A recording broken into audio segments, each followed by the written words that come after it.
Well, first of all, it's very clear that the classic Western explanation of how the universe was formed and how the solar system was formed, i.e. the Big Bang and all the rest of it, is complete nonsense. And even some mainstream scientists are now beginning to say that's the case.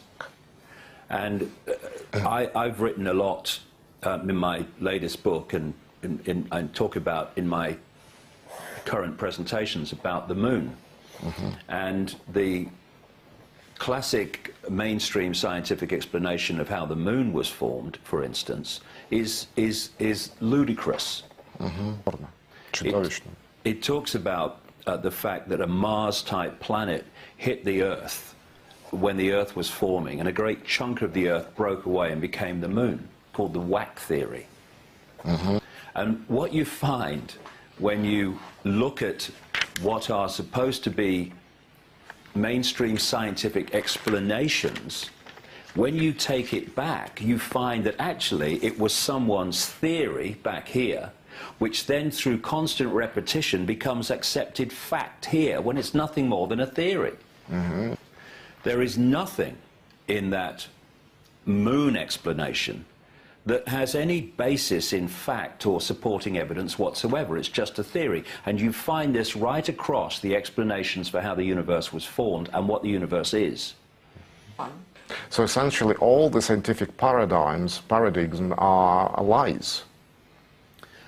What's been missed, and what some cutting-edge people are now beginning to envelop and encompass, is the basic understanding that we are living in a virtual reality universe, like a virtual reality computer game of enormous advancement. And this has been missed up to this point by mainstream science for many reasons, but not least because mainstream science is obsessed with the physical. Everything's got to be physical. What you can touch, see, taste, the five senses. And the truth about what the universe is lies beyond the five senses.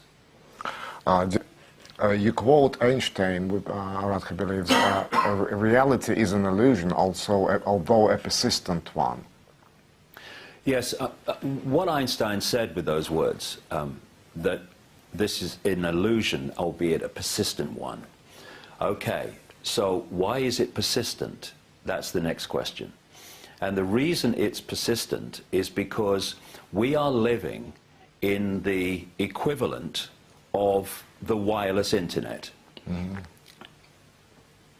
This universe is, even mainstream science says this, is 99.999% made of something called plasma. And plasma is the vehicle through which electrical signals, electrical communications pass through. So the plasma is the vehicle for this electrical communication. We are living in, on one level, an electrical universe. And that electricity, information, is in the atmosphere around us. Our brains work with electrical communication. The body works with electrical communication to the cells. And so the body, I call it a body computer, is the equivalent of a computer picking up the wireless internet. For instance, if I get a computer now, a laptop computer, no wires connected to anything, just on its own, and I tune it to the internet, it will pull out of the unseen. I mean, this television studio building will have the wireless internet. Now, where is it? We can't see it. But you tune that computer to that internet, and it will pull out of the unseen and put a complete collective reality onto that screen, which can be picked up in Australia, South Africa, Ukraine, London, Los Angeles, anywhere. It's a collective reality. That is what we're doing through the body computer. We are picking up this collective reality. And so when you look at a computer screen, that's picking up the internet, the pictures can look solid. They can look like a solid world on the screen. And in the same way, we are picking up information from this, what I call the cosmic internet. The five senses are turning it from vibrational information into electrical information, which then is decoded by the brain into this world that we think is outside of us, because that's the illusion, but actually only exists in our head, only exists when we decode it. And this is why some scientists have said over the years, I think Einstein among them, certainly many, that this reality only exists in this physical sense when it's observed. What I would say, when we've decoded it from the information construct into this holographic reality we call the physical world. And this is why, even though it's a mystery to mainstream science, this is why quantum physicists look inside the atom, which they say, of course, atoms make up this physical world, but inside the atom is nothing. It's just basically empty. How can something that's not solid make up a solid world? Answer, it doesn't. It's all an illusion in the decoding process. And this brings us back to the question of how did the universe start? Well, at this point, we can't say for certain exactly how it started, but what we can say is that no Big Bang was needed. Because when you are looking only from the physical level of reality, you're looking for physical explanations.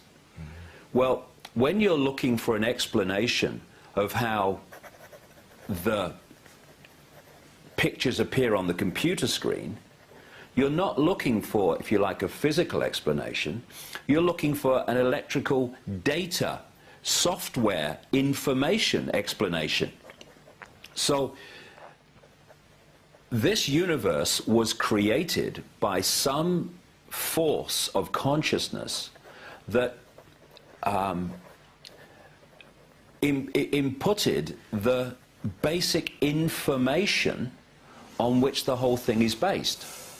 Just as you can write a software disk, a software program, you put it in the computer tower and it goes on the screen as the computer decodes the information into places, text, anything on the screen. We're doing that. So the answer, where did the universe come from? It came from whoever or whatever put in that original information construct which we're constantly decoding into this apparently physical world. So is it possible to say then that matter is energy packed into information, inside information, or as information? Yes, I would put it like this, that if someone said to me, what is this universe at its foundation, I would say it's information. Someone asked me, what is the wireless internet? It is information. The computer takes that information, turns it into a collective reality. We take that information through the body computer, and the body ticks every box for a computer system, and turns that into this apparent reality. Only instead of being on a screen, the screen is in here. So when Einstein said that reality is an illusion, albeit a persistent one, the reason it's persistent is the same reason that when a computer is tuned to the wireless internet, what's on the screen is a persistent decoding of that wireless internet. And so when we look out of the window, we might see a blue car go past the house. Someone else will see the same blue car because we're all decoding the same information. What then happens, this is where the uniqueness comes from, we then decide what we think of that car and who's driving it and how it's being driven. In other words, we then view this decoded reality in different ways, and that's what makes us different. So from this point of view, what is the human body? another answer to that question is, who are we really? The real I. The real I is consciousness, awareness. And this is not a body, it is literally an awareness. And so when people have what they call near-death experiences, and they have this experience of withdrawing from the body, and suddenly experiencing fantastic expansions of their consciousness and awareness and ability to perceive on multi-dimensions, that is the real us, all of us, withdrawing from the lens, which is the body, the vehicle to experience this tiny frequency range we call the world. And this is an important point for people's perception of the reality we're experiencing. When I talk about tiny frequency range, people look out of their eyes and they think they're seeing everything that exists in the space they're looking at. They don't. We are picking up a tiny frequency range, and only within that, it's what scientists call visible light, can we perceive. Outside of that tiny band of visible light that we perceive reality is an infinitely greater reality that we cannot see and cannot decode. If I'm tuning into channel 1 on a television screen, I get channel 1. But sharing the same space is channel 2, 3, 4 and 5, but I'm not tuned to them. And then if I move from channel 1 with the Zappa to channel 2, I now get channel 2. I've lost channel 1, but channel 1's not disappeared because I'm not decoding it anymore.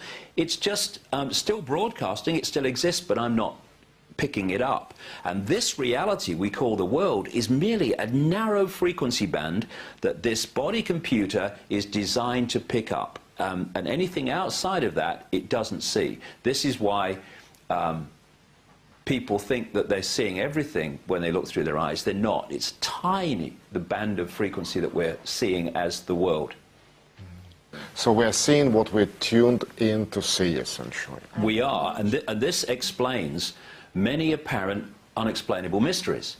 For instance, when people say they saw this non-human entity appear in front of them out of nowhere, and then disappear, or they saw this UFO appear before them out of nowhere and then disappear into nowhere, all that's happened is these entities, these UFOs, whatever you want to call them, have entered the human frequency range, and we start decoding them. So suddenly they've come out of nowhere. Where did that come from? And then it disappears. It's not disappeared.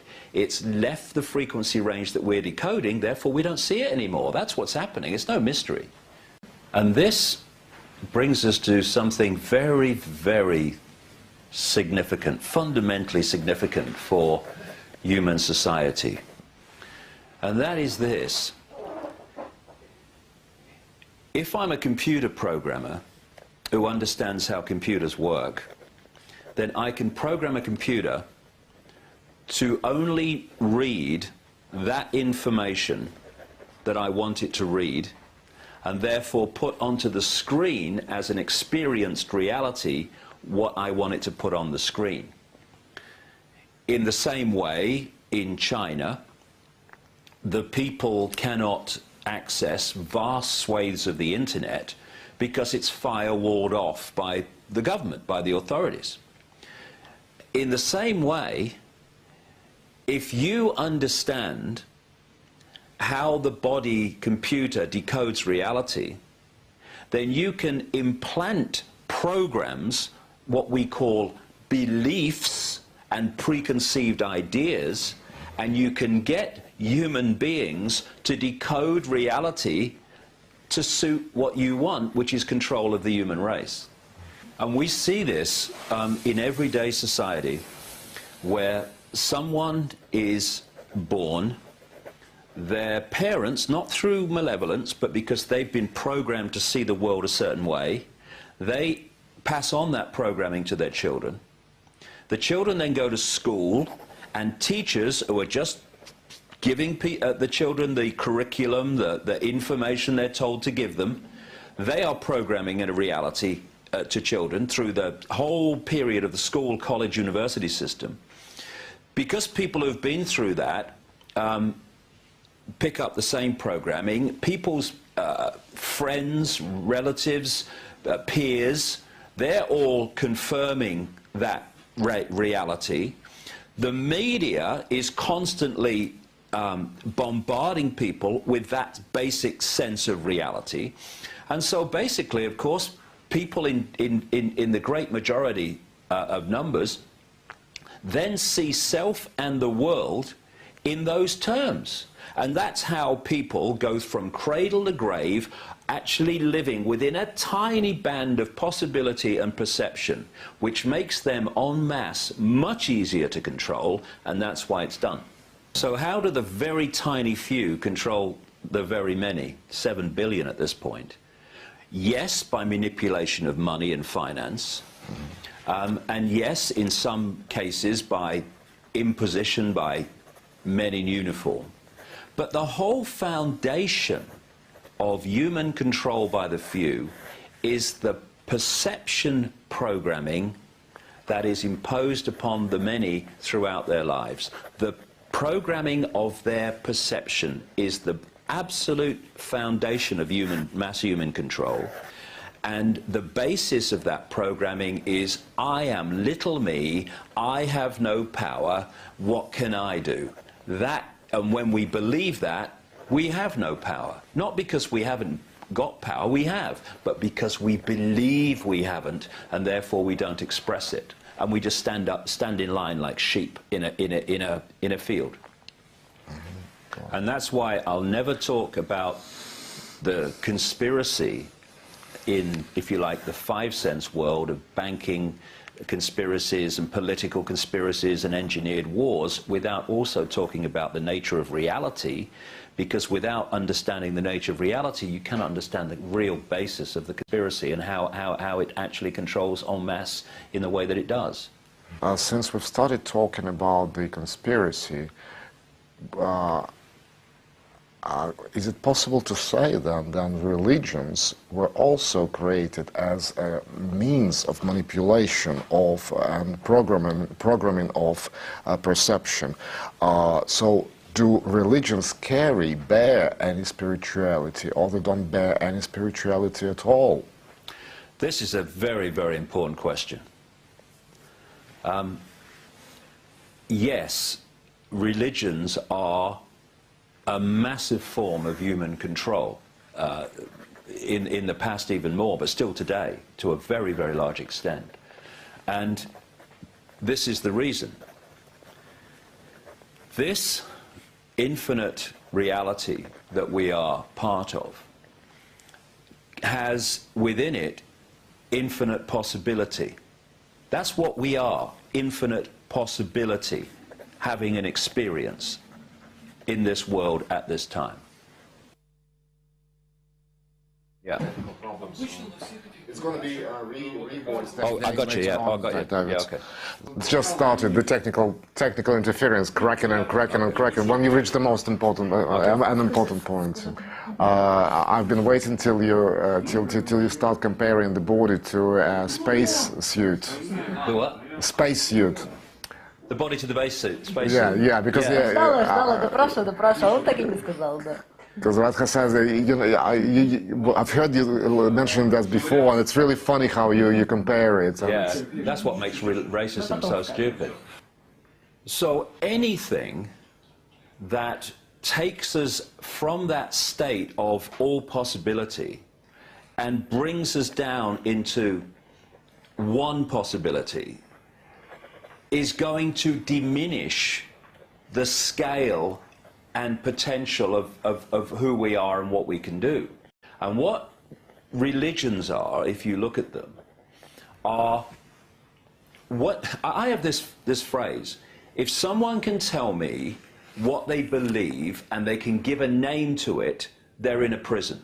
Because what happens is, you say, I'm a Christian, I'm a follower of Judaism, I'm a Muslim, and immediately you give it a name, your sense of possibility goes zoom, there. Because now I am not infinite possibility having an experience, I'm a Muslim, I'm a Christian, I'm a Jew. And then the rules and regulations come from that.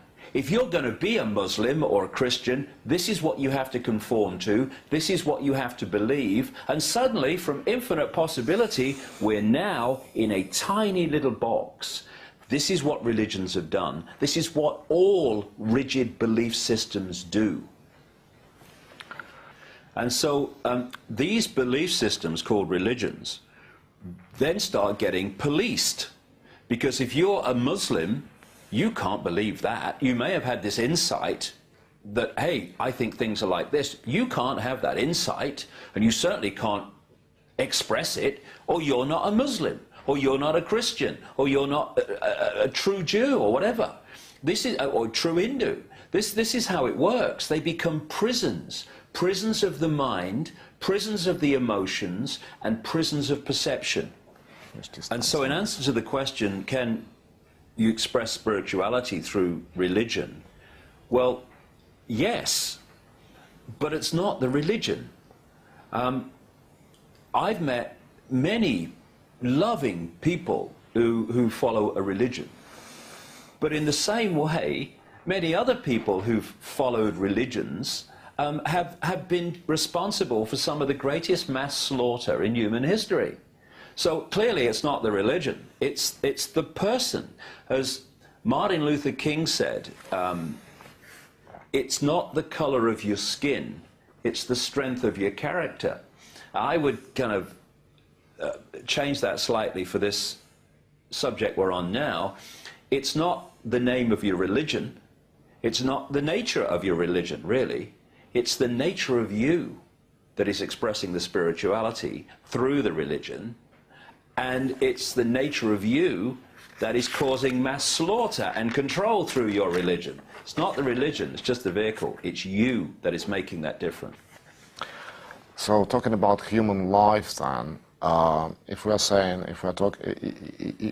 we assume and accept that it's some kind of game, then there must be a point in this game. What's the purpose of human life? What are we here for? What is the predestination of a human, predestination and the purpose and the point of human life then? Human life is an experience, what we call human life. And it's one of an infinite number of potential experiences within infinite possibility. We are, at our core, infinite possibility. And that's the basis of everything. Some people call it infinite love, infinite possibility, infinite potential. But within that infinite potential are different potentials, different experiences that can be had. And this is just one of them. This is if you like, a massive cosmic computer game that allows consciousness to have a certain kind of experience. But within infinity are endless other virtual reality universes which offer very different experiences. And for whatever reason, and sometimes you go, I would never have made this decision, I'd never have made this choice, we have chosen to be here. Because there's no one with an AK-47 on some other dimension saying, get in that body or I shoot. We've come here for an experience. The thing is, that which made the decision made it from a massively expanded point of awareness, and that which is experiencing the decision is actually experiencing it from a much narrower perspective of awareness. And that's why people say, I would never have agreed to do this. Well, that didn't. That did. And one of the really major parts of this experience in this virtual reality universe is that it gives an experience of a sense of everything being apart from everything else. A sense of I am me, you are you, and there's space between us, and everything is like individual and not connected. Because in our true state of awareness, we realize that everything is connected. And we are all one consciousness. I am you, you are me, I am everything, and everything is me. And that's the same with everyone.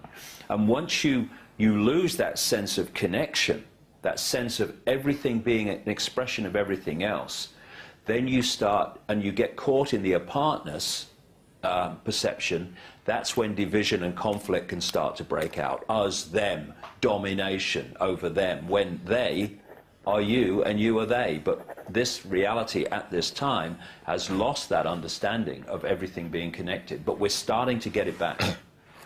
I'd just like to stress one thing, however, that I'm not sitting here like somebody cross-legged on a mountain saying, I've got all the answers, I know everything, and this is how it is. I'm simply trying, over the last 21 years, and Ukraine's the 52nd country I've been to researching and talking about this, pushing back the cutting edge of understanding. Indeed, it's not really pushing back the cutting edge so much as breaking down the barriers that are set up to stop us understanding the nature of reality, because we're easy to control if we don't understand it. But I am not here to say I have all the answers. That's the last thing I'm saying. But an important, vital foundation of getting closer to understanding things we don't understand is for the mind to be open. And what belief systems do, preconceived ideas, is they edit reality so that it's censoring possibility. Socrates in ancient Greece was supposed to have said, wisdom is knowing how little we know.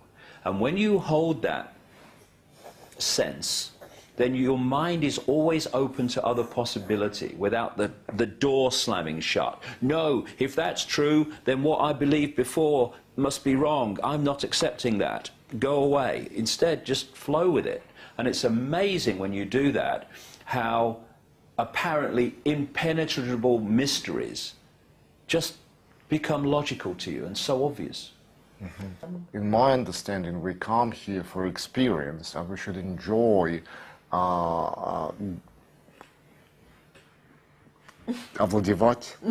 С наслаждением чувственный опыт получать. And we should enjoy this experience, basically, getting this experience.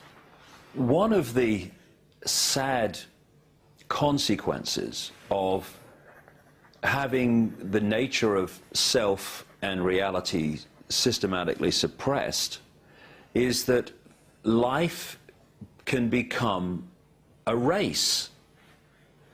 It's like there was an advertisement on British television a few years ago for some product or other, and it had a baby being born at one end, and then it flew like a missile right the way through life, and then it grew up, it went to school, got to work, got married, had children, became granddad, and then bang, at massive speed, went into the grave at the other end. And in so many ways, people are in this race, when if we take a step back and we realize that this is just an infinitesimal experience within infinite experience, infinite life, which is what we are, infinite awareness, then we can relax a lot more and just enjoy, as you rightly say, I couldn't agree more, enjoy the experience and realize that, and I found this in my life, that some of the worst experiences in the moment have been some of the greatest gifts that I've had. I have this phrase, life gives you your greatest gifts, often brilliantly disguised as your worst nightmare. And if we take everything to be an experience, and then we move on to other experiences, it stops us getting too caught emotionally and in every other way in one particular experience. Just an experience, learn from it, move on. We live forever. The key experience we're having at the moment, collectively, is if you give your power away to others, I'm little me, I've got no power, you give it away to authority figures, to politicians, to doctors, to scientists, then something happens. You have no power.